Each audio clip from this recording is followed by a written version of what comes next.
교회력의 시작인 대림절은 다시 오실 주님을 기다리는 절기입니다. 대림절 첫째 주일 성서 일과를 통해서 하나님께서 우리에게 주신 말씀은 깨어 있으라라는 분부였습니다. 예수님은 이 말씀을 하시면서 이 깨어 있음이라는 말을 정확하게 이해할 수 있는 맥락을 하나 주십니다. 마가복음 13장 34절입니다. 가령 사람이 집을 떠나 타국으로 갈 때에 그 종들에게 권한을 주어 각각 사물을 맡기며 문지기에게 깨어 있으라 명함과 같으니 그러므로 깨어 있으라. 주인이 이제 타국으로 먼 길을 가면서 집 안에 있는 종들을 불러 모읍니다. 이제 자신이 부재한 시간이 찾아올 것이고 그때에 내가 너희에게 위임한 권한과 일을 감당하면서 살라고 말합니다. 여러분, 보통 이렇게 누군가를 향한 위임, 임명이 이루어지는 자리는 일상적인 시간과는 분명히 구분되는 설렘과 긴장이 있는 시간입니다.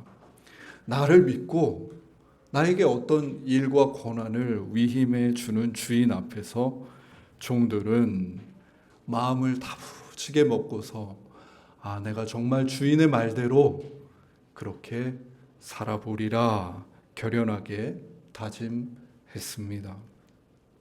그렇게 주인이 먼 길을 떠납니다.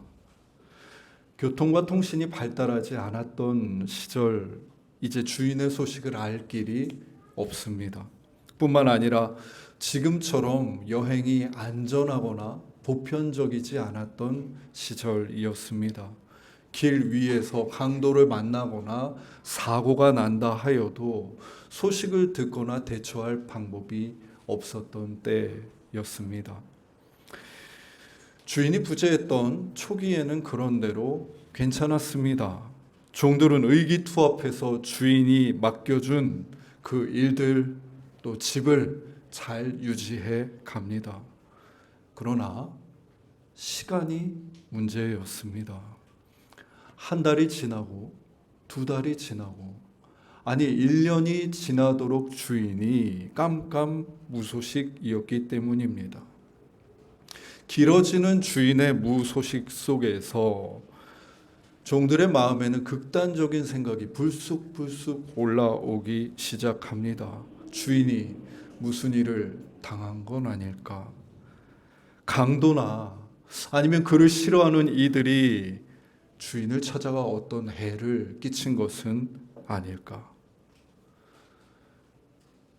평행 본문인 누가복음 19장에서는 바로 이 주인이 다름 아닌 왕위를 받으러 갔다고 말하면서 이를 싫어했던 마을 사람들이 그것을 반대하는 청원을 올리기 위해 사자를 파송했다고 말합니다. 이런 맥락을 알고 있는 종들로서는 돌아오지 않는 주인에게 무슨 일이 있는 건 아닌가 하는 생각을 하지 않을 수가 없었습니다. 종들을 둘러싸고 있는 세계, 곧 마을 사람들도 종들의 마음에 불안을 지폈습니다. 너희는 눈과 귀가 먼 것이냐? 여기 당신의 주인을 객관적으로 반대하는 무수한 여론이 보이지 않느냐? 그는 너희를 신뢰하는 것이 아니라 너희를 이용하고 있는 것이다. 하루빨리 그를 벗어나라고. 이렇게 주인의 부재가 길어지는 상황 속에서 종들은 두 그룹으로 분리되고 맙니다. 첫 번째 그룹은 주인에게 가망은 없어 보인다. 이제 그를 기다리며 그의 말에 목매고 사는 삶은 그만두고 내 마음을 따라 자유로운 삶을 살겠다 생각한 그룹이었습니다. 그들은 주인의 한 문화를 이제까지 내가 주인을 위해 일했던 그 노동의 합리적인 대가로 취하고 자유인의 삶을 선택합니다. 이는 무척이나 합리적이고 다수결의 원칙을 따른 안정적인 선택이라고 여겨졌습니다. 누가복음 19장에 의하면 10명의 종들 중 7명의 종이 그렇게 주인을 떠나는 선택을 했다고 말합니다. 이들이 첫 번째 그룹입니다. 두 번째 그룹은 여전히 주인을 기다리며 주인의 당부를 붙들고 현실을 견뎌보기로 한 이들입니다. 그들은 주인을 싫어하는 세상에서 소수자였고 당연히 이해받지 못했습니다. 아이고 어리석구만, 세상 물정 모르는 사람들이구나 라는 이야기를 자주 들었습니다. 종들 사이에서도 마찬가지였습니다. 7명이 떠난 뒤에 남겨진 일은 더 많아졌고 가세도 기우는 듯해서 그들의 마음에 때로 갈등이 일었지만 그들은 퇴로 없는 사람처럼 묵묵히 그 하루하루의 삶을 견디고 감당하며 삽니다. 누가복음 19장은 10명의 종 중에 2명이 이와 같이 주인의 당부를 따라 여전히 그 집을 지키며 살았다고 말합니다. 이 두 사람이 두 번째 그룹입니다. 7명이 주인을 떠났고 2명은 여전히 주인을 기다리는데 물론 회색지대에 있는 한 명도 있습니다. 그 한 명은 여기도 저기도 아닌 삶을 배회합니다. 주인이 준 문화를 땅에 보험처럼 묻어두고서 정작 삶은 주인과 무관하게 내 뜻을 따라 산 것이지요. 성경은 이렇게 종들이 주인 없는 그 부재한 세상을 애쓰며 견디고 또 때로는 분열하여 떠나는 이야기들을 모두 기록하지는 않습니다. 정말 무참하게 이 모든 삶의 긴 시간은 생략해 버린 채 그저 그 다음 절에 바로 주인이 돌아오는 장면으로 넘어가고 맙니다. 하지만 우리는 바로 넘어가서는 안 됩니다. 숨을 고르고 주인이 오기 전 상황을 조금 더 들여다봐야 합니다. 10명의 종이 그렇게 두 갈래로 나누어져서 두 그룹의 다른 삶을 살고 있는 어느 날 세례 요한이라는 사람이 등장합니다. 그는 광야에서 낙타털 옷을 입고 허리에 가죽띠를 띠고 메뚜기와 석청을 먹고 사는 사람이었습니다. 무슨 말입니까? 의식주, 자신의 모든 삶을 신 앞에 바쳐서 온전히 살려고 애썼던 사람이라는 뜻입니다. 그 맑은 영혼으로부터 울려오는 한마디 말을 들으려고 사람들은 그가 있는 광야와 요단 강을 찾아갔고 그 말을 듣고서 때때로 자복하며 삶을 돌이키는 일이 비일비재하게 일어나기 시작했습니다. 세례 요한의 소문은 그 모든 땅에 자자하게 퍼졌고 그 소문은 10명의 종들에게도 들려왔습니다. 사람들이 전하기로 세례 요한은 주의 길을 준비하라. Lord, 주님이지요. 주인님이 오실 길을 곧게 하라고 외치고 다녔다고 합니다. 그는 나무를 베려는 도끼가 이제 나무 뿌리에 닿는 바로 그 순간이 지금과 같으니 이 주인의 도착이 임박한 이 때를 준비하며 깨어 살아야 된다고 외칩니다. 이 세례 요한의 말을 사람들을 통해서 전해 듣던 그 종들은 자신의 주인과는 무관하게 사는 그 삶이 불편해지기 시작했습니다. 특별히 첫 번째 그룹 7명의 종들은 주인을 기다리라는, 주인이 이제 곧 올 거라는 세례 요한의 선포가 끔찍하게 괴롭게 들리지 않을 수 없었습니다. 그들은 한동안 그 말을 외면하기도 하고 때로는 그 말 앞에 아파하기도 하다가 결국 요단강을 찾아갑니다. 이상하게 세례 요한의 말을 듣고 있는 동안 주인을 떠난 자신들의 지난 삶이 마치 모래 위에 지은 집처럼 불안하게 느껴졌습니다. 그때는 몰랐는데 세례 요한의 말을 들으며 지난 시간 자신들의 선택이 분명 잘못된 선택이었구나 하는 생각도 들었습니다. 그러나 이미 엎질러진 물, 종들은 이미 주인을 떠났고 그와 무관한 삶을 산 지가 오래인데 다른 길이 있을까요? 저들은 혼란스럽고 막막했습니다. 그런 그들에게 세례 요한의 선포가 계속 들려옵니다. 회개하라. 회개에 합당한 열매 맺는 삶을 살아라. 세례 요한이 전했던 회개는 헬라어로 메타노이아입니다.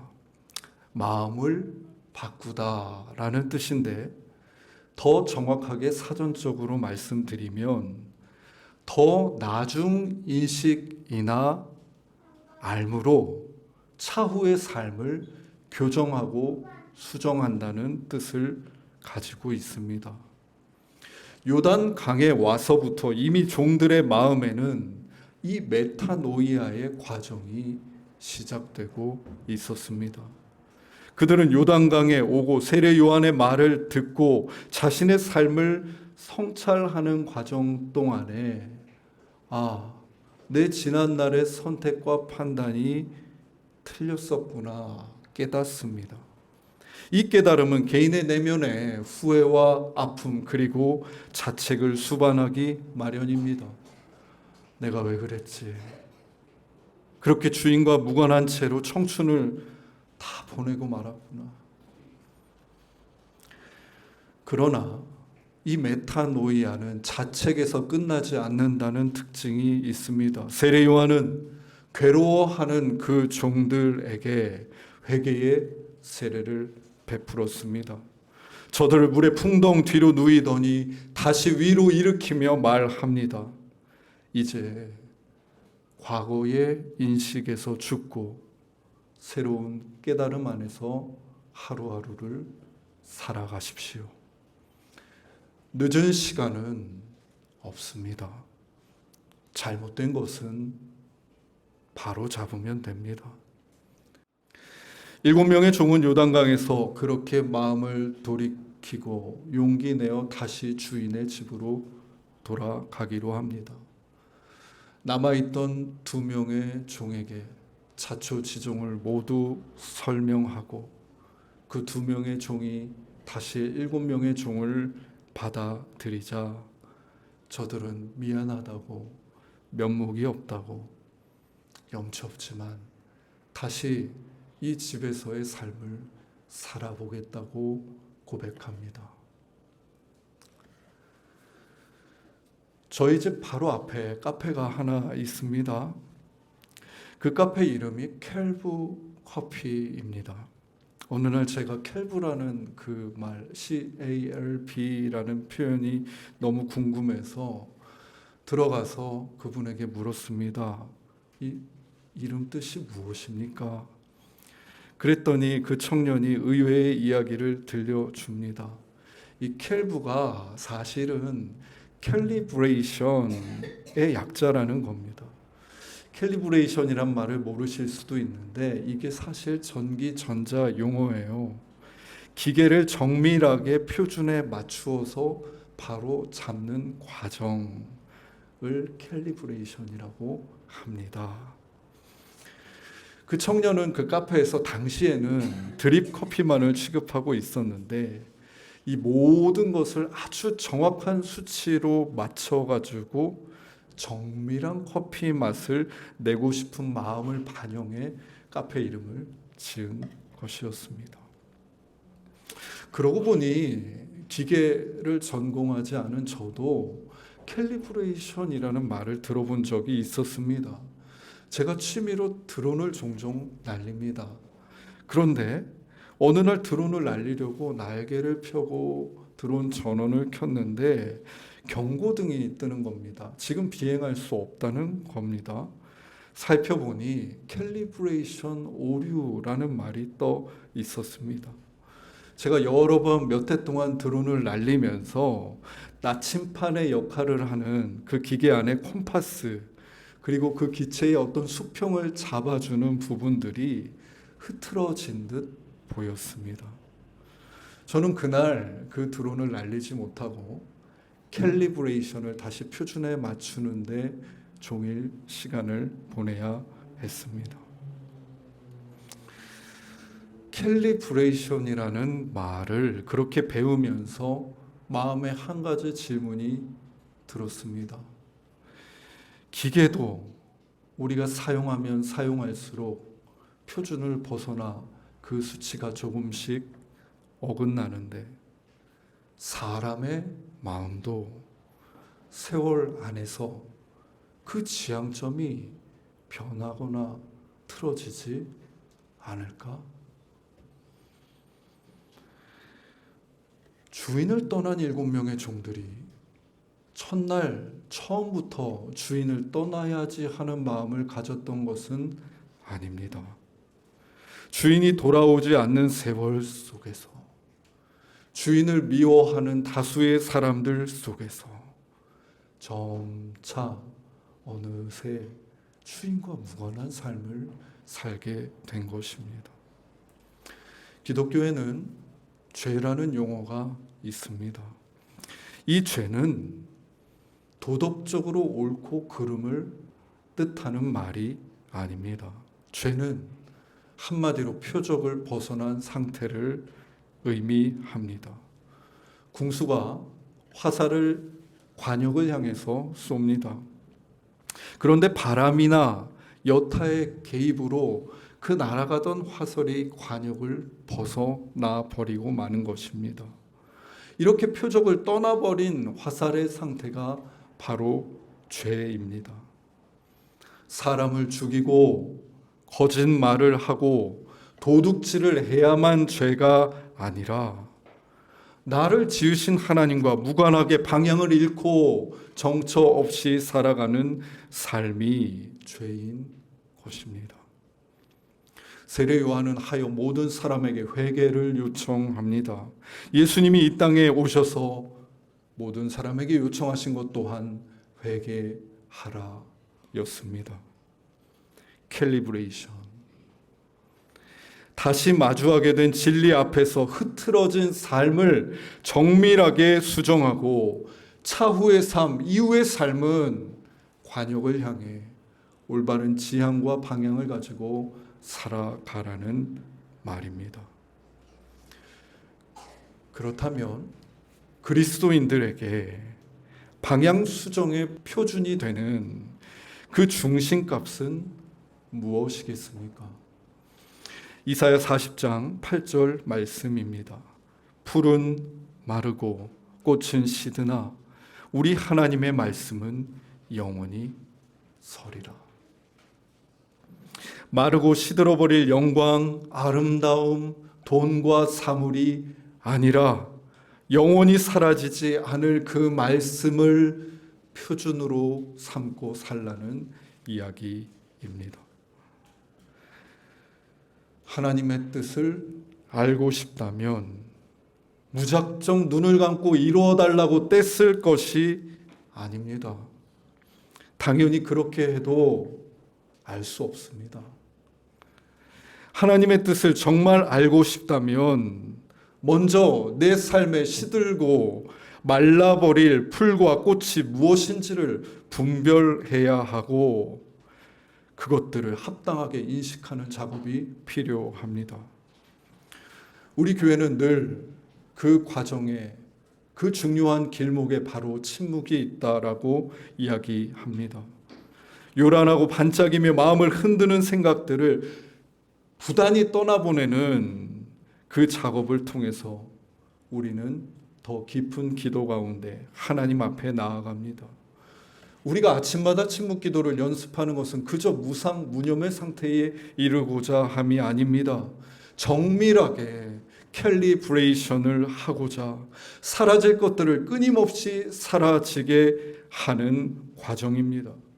그리고 마지막에 남는 영원한 것, 사라지지 않는 하나님의 말씀 앞에 오롯이 서서 그 하나님에 의해 형성되고 나를 새롭게 이해하기 위해 우리는 아침마다 침묵하며 기도하며 애쓰고 있는 것입니다. 하나님이 사랑하시는 숲 가족 여러분, 대림절은 이렇게 방향을 잃고 향방 없는 시간을 사는 우리를 깨우는 절기입니다. 깨어있으라, 회개하라. 사라질 것들을 쫓아 길 떠난 7명의 종들 같은 우리의 삶을 돌이켜서 다시 캘리브레이션을 정확하게 맞추자고 말하는 절기가 대림절입니다. 우리 삶은 여전히 주님의 길과 무관하지 않은 그 가능성을 부여받고 있습니다. 우리는 다시 우리의 관계와 일상과 삶의 목표를 하나님께 맞추어 그 영원하신 하나님의 말씀 앞에서 캘리브레이션 할 수 있는 은총 가운데 있습니다. 예배를 시작하며 말씀드렸듯 잘못 들어선 길은 없습니다. 모든 경험은 우리를 진리로 나아가게 해 줄 것입니다. 어둠 속에서도 끝내 빛이 밝아올 터이니 여러분, 우리 마음에 사라질 것들을 사라지게 하고 영원한 것이 영원할 수 있도록 분별하고 정밀하게 다시 표준을 맞추는 신앙 행위를 쉬지 맙시다. 이사야의 표현대로 골짜기마다 돋우어지며 산마다 언덕마다 낮아지며 고르지 아니한 곳이 평탄하게 되며 험한 것이 평지가 되는 이 캘리브레이션의 은총이 성령 안에서 우리와 함께 할 것입니다. 기도드리겠습니다.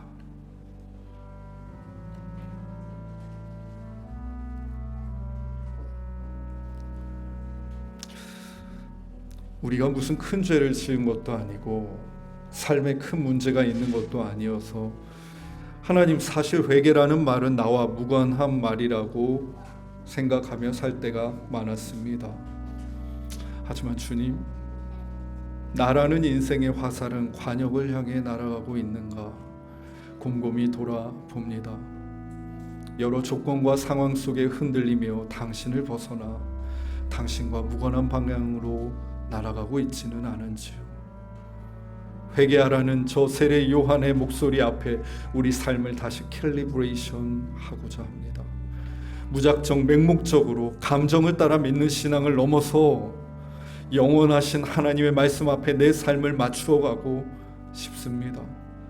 조목조목 삶을 구석구석 꺼내놓고 분별하고 정밀하게 맞추어갈 수 있도록 성령님, 시작된 대림절 둘째 주일의 시간에도 우리와 함께 하여 주십시오.